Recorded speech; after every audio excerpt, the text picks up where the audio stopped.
Hello, guys. Welcome to the Lunch Minions podcast. Right now, it is Tuesday.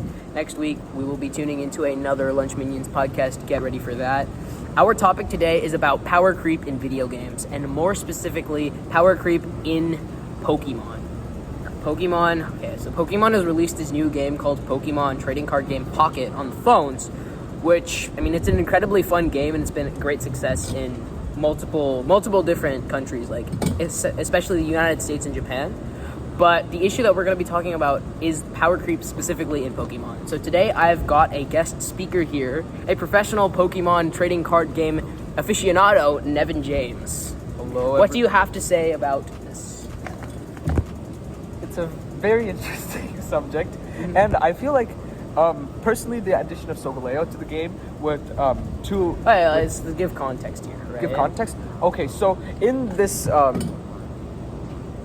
in a game like Pokemon TCG, you basically have several cards in which you have to evolve them, you have to attach energy to them, and you essentially battle other trainers with them. For context, a few things, you don't need to know all the nitty-gritty details. However, you need to know that Pokemon EXs are really powerful Pokemon that cost 2 points, and whoever's the first person to knock out 3 points, knock out 3 Pokemon or get 3 points is the winner. So Pokemon EXs are really powerful, and they cost 2 points. So what intrigues me is the addition of a recent Pokemon that's completely overpowered, which is Solgaleo EX. Solgaleo EX has no retreat cost, and it has retreat cost. It has 1 retreat cost, but it has a very overpowered ability, right? It has, yes, it's overpowering ability, as well as the fact that it only takes 2 energy and does 120 damage is completely meta-breaking. For perspective, there is a card that was released at the very beginning of this game's lifespan called Pikachu EX, and this card cost the same amount of energy, and it only did 90 damage, and you also had to set up a bunch of things to get that 90 damage to occur. You had to set up a lot of energy, yeah. You had to set up your bench as well. To set up the bench Pokemon. And the thing is that this is obviously going to change the meta a lot, and it has the addition of such cards like this. Solgaleo is not an exception; it's a rule. Cards like Giratina, Darkrai, as well. They have been they have been known for being overpowering of these other cards. Remember last update?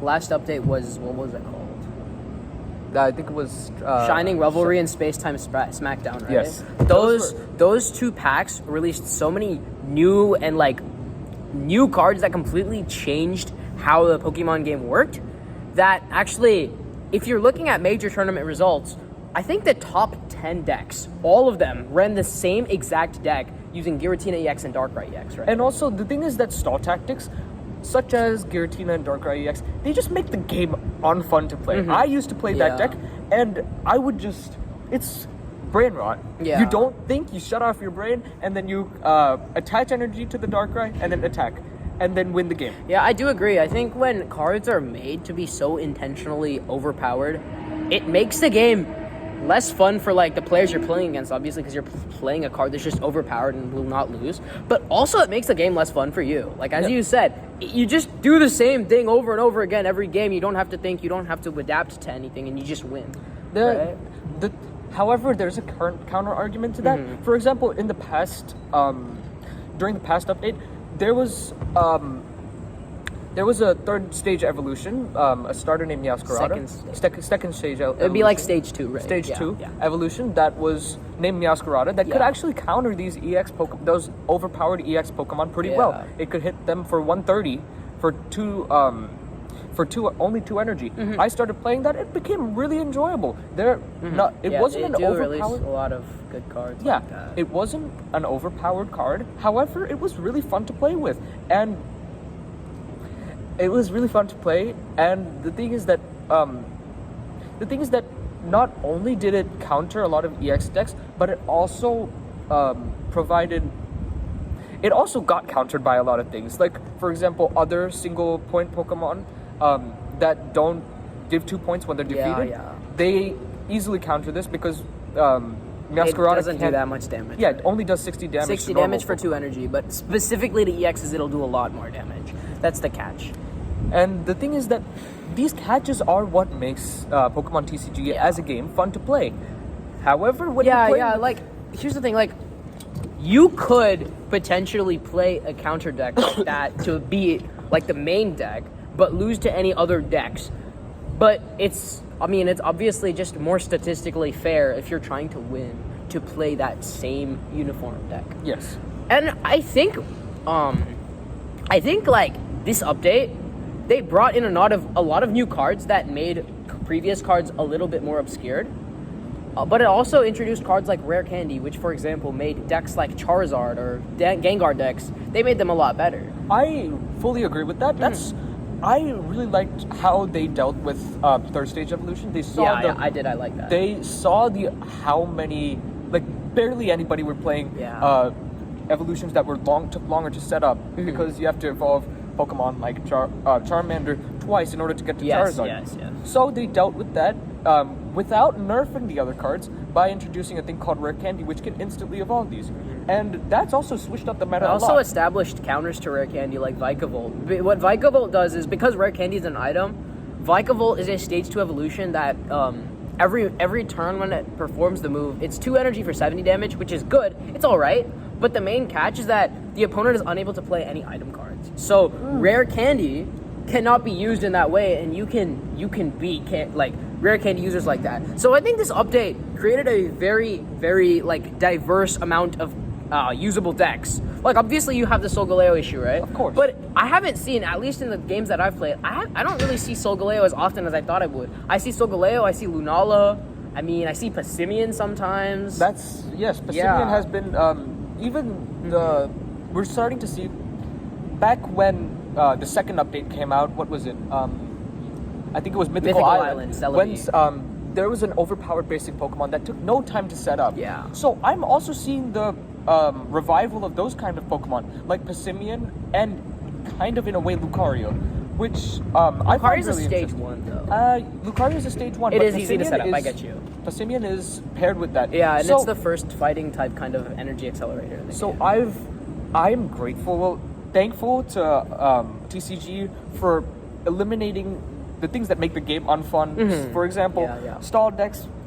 No gracias, por favor. Yeah. Those are very annoying to deal with, and I appreciate that they have considered other cards. Yeah. Now going back to the main issue, they have introduced new cards that are fun to play. Yes. But this definitely does make old cards completely obscure. Like, do you see any good genetic Apex decks now? Absolutely. Nobody plays except Mewtwo. Except Charizard? Absolutely. But nothing. here's the thing, Charizard is 4 energy. Yes, that's right? true. Like, and I see the Stoke Charizard, which is from last update, more than the Charizard from Genetic Apex. And that Genetic Apex is the very first update that came out. Yeah. And what happened was that they released a new version of Charizard EX that is from the latest update, which was Shining Revelry. Yeah. And it was balanced. I would say, like, it was pretty balanced relative to the old Charizard card. It was similar, but it's much better. It's much better to use that new Charizard with Rare Candy now. Absolutely, yes. Yeah. Because so why do you think like games, introduce these new cards and make old cards obscure? I mean, it's the same reason that games include DLCs, games include new content. This game actually TCG does have a premium pass, but it doesn't exactly give you any more content. It just allows you to open a few more packs. Yeah, for like cosmetics and other packs, right? Yeah. Absolutely. Yeah. And what happened was that during the beginning stages, TCG didn't have that much retention of their players because they weren't adding anything, at least not anything completely special. So they introduced things like shinies. They introduced immersive cards, which are really cool cards, as well as opening up new regions. Like they brought in Sinnoh, they brought in Alola. Yeah. Yes. And they had the Kanto one first. Like, the first update was what? It was Genetic Apex was like the first, like the introductory set, right? That was the thing. When the game came out, it was Genetic Apex. But it took like another 2.5 months until another set released. And that was Mythical Island. It only had like a few new cards. It wasn't a very big update. Exactly. And that only brought maybe a single meta player, which is Celebi EX, into the game. Now you see like every month, right? Newer cards are being released at a faster pace, which I don't think I've completed it's not like like I might have completed the genetic apex, collected all of the cards there, or like 90% of them, and kind of gotten bored of opening packs. But because they're releasing new content so much quicker, it keeps the game new. And you're also encouraged. They also release packs before you're even able to complete other ones. So you're actually encouraged in a lot of ways to go back to the other packs and reopen them as well, which is really interesting. Sort of. Not entirely. At least for me, I kind of lost interest at one point, and then I had to go back. I had to open new packs. And one last thing before we wrap up, as we're reaching our time limit, is that TCG has actually not been as money hungry and money grabbing as a lot of other games, such as Supercell games. It could have very much will been. It's the whole point of the game is to collect things. So spending more money to collect new things, I mean, it is definitely very beneficial, but it's not like you are going to not win games without spending money. Yes, it's very free to play friendly. Unlike a lot of games like, for example, the Supercell games, Brawl Stars, Clash Royale, they have become very pay to win. So, here's a question for you. Do you see in the future Pokemon TCG introducing a non-free to play option so that you can buy into things, buy new cards, buy stuff, and make it more like a kind of I think it's a little bit pay to win. Like it's good. It's the thing with the pay to win aspect of it is, yes, you can pay to win and get everything you want, but you can still get a lot of benefits by playing free. Yep. So I think that with the addition of pack points, right? Pack points, what happened? There's this system called pack points, where every time you open a pack, you get these points, and you can use those points to buy specific cards. It takes a lot of points to buy an individual card, but that option is always there. The thing is that pay to win players, they spend money to open more packs on a more regular basis, thus getting more pack points and thus being able to buy the cards that they really want. But I know somebody who has the premium pass. He says it's not worth it. It's only 1 or 2 extra packs. So at the end of the day, this game is really free to play friendly, and that's. Yeah, I think it serves as a model for future games to actually make profit off of players without disbalancing the game and making the game too catered towards one side of the spectrum. Okay. Thank you guys. Again, tune in next week for the next podcast that we have. Thank you. All right. Wait, what even comes out of these packs? I don't know, bro. Just try it. Just go. I might get Gold Solgaleo. Yeah, this is Gold Solgaleo. Yes! Yes! Damn. Let's go. Look at that. Look at that. Look at that. Oh my gosh.